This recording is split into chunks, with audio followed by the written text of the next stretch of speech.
and health and wellness expert Jillian Michaels. Welcome to the show, guys. Before we get into some medical things, Jillian, what's your role on the show?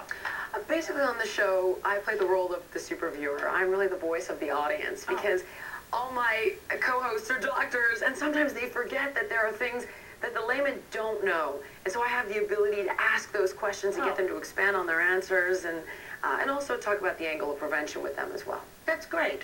You need that.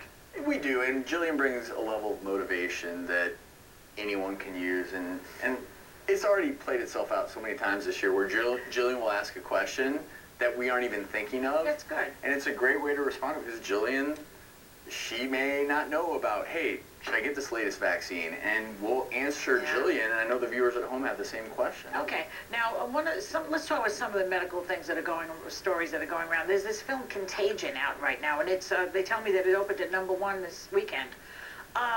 Could that happen? A virus that really like a pandemic virus? What are your thoughts on that? Not only could it happen, it's likely that at some point it will happen. Really? Yes, pandemics have occurred throughout the history of time, and I feel like we have this naive notion that medical technology will defeat it before it occurs. People look back at the swine flu and think, well, that never became a big deal. But the HNL, what is that? H1N1. Is that the swine flu? That was the swine flu. And what people need to realize is this isn't a time to panic, but this could occur, and that's why we need to make sure that we're prepared, because the only way to do that? Well, this is a funny question because we just did a segment on the show about this, and I was saying, okay, well, I'm going to stockpile antivirals. That's what I'm going to do. Is that the right thing? And Travis responded by saying, absolutely not. And I'll what are antivirals? I thought there's nothing you can take for a virus. Well, for influenza, there are antivirals you can take, but the #1 thing you can do is get vaccinated against it. But when these new versions of whether it's the flu or some other wild virus, when they hop from animal to humans, we don't have the immune system to protect ourselves. No. So what we need to make sure that we do as a country and internationally is we need to have systems in place that we can get a vaccine created as quickly as possible. And like Jillian said, you don't want to stockpile medications as an individual because you may end up with them in your pantry and someone across the street could be dying from it. And also they expire. You can't just keep them there waiting for 10 years. Right.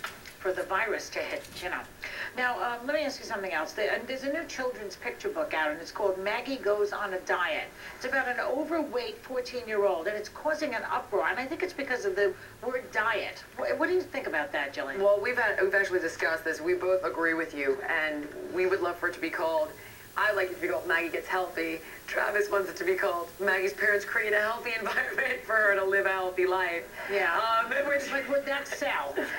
Unfortunately, it wouldn't, and I've learned that as a doctor. You need to get things to sell. They need to be catchy, but you don't need to be having a children's book teaching young 5-, 6-year-olds that being skinny is what's healthy and dieting is what's healthy. And Amazon recommends it for 4- to 8-year-old children. What do you make of children? What do you make of that? It's terrible. The dangerous implication I agree. is in particular that if you are skinny, you're going to be successful and everyone's going to like you. And if you're chubby or overweight, everyone's going to hate you and no one's going to want to be your friend. And that's discrimination. We never want to teach our kids discrimination. Well, I mean, there is reality to the fact that fat kids are tortured and bullied all over the place. So there is a reality to it.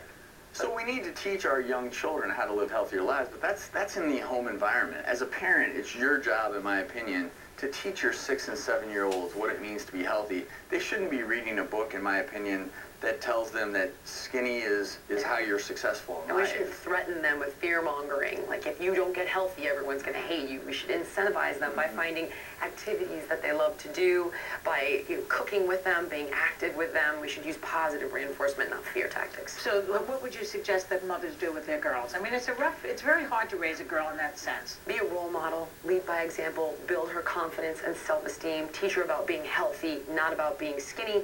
Get her an activity she loves, like gymnastics or dance, that's going to be social, boost her confidence, and be fun for her. Well, what do you do with a kid who's genetically overweight? I mean, there are kids who just the genes kick in. I don't believe in that. You don't? No. So genetics play a role. There's no doubt about it. But if you create a healthy environment, for your kids. I'm not going to say that some kids don't lose weight more easily than others, but it's about creating a healthy environment. You get your kids active and feed them healthy foods. Okay. It'll be a healthy way. We need to have gym and after-school programs, too, to keep these kids moving. Okay, we're going to continue this after a quick break.